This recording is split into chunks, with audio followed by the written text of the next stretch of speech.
Welcome to the QYX Pro installation guide. Let's get started. Step 1. Steering wheel removal and installation. Remove the steering wheel and retaining nut. Some tractor models are equipped with a thrust washer, and certain steering wheels may require a dedicated steering wheel puller for safe removal. Assemble the steering motor components. Remove the steering wheel cover and install the selected spline adapter onto the steering motor.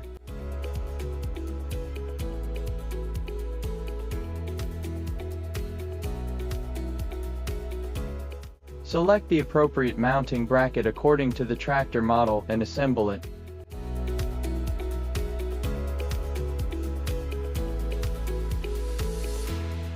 Install the assembled steering motor onto the steering shaft and secure it with the supplied bolts.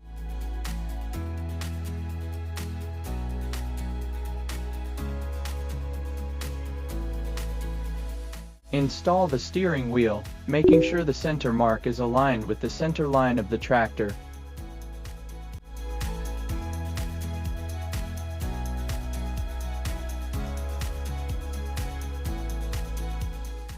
Step 2. Tablet installation.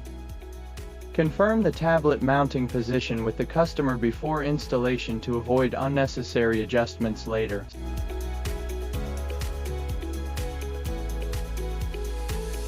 Secure the RAM mount firmly, ensuring it does not interfere with cable routing, and that all cables can be connected properly.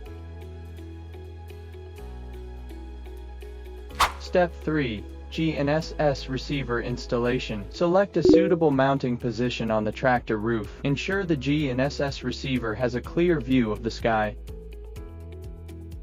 Before installation, identify and mark the tractor's center line. Then use it as the reference point when mounting the receiver. The GNSS receiver must be mounted level and properly aligned. An incorrectly mounted receiver may directly affect positioning performance. When installing the GNSS receiver, make sure the arrow points toward the front of the tractor, with the receiver facing forward and the cable routed toward the rear. Step 4. Main harness installation. Connect the main harness following the standard polarity, red to positive plus, and black to negative. Ensure all connections are secure. If the tractor is equipped with a power switch, confirm with the customer whether the system should be connected through the switch. For tractors equipped with a 24V dual battery system, follow the recommended wiring method, and choose the appropriate installation solution according to the battery configuration and cable routing requirements. Make sure every connector is fully seated, and route the cables neatly and safely. Step 5.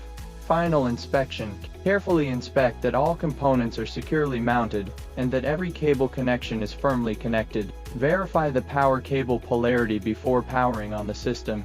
Then start the system and confirm that everything operates normally.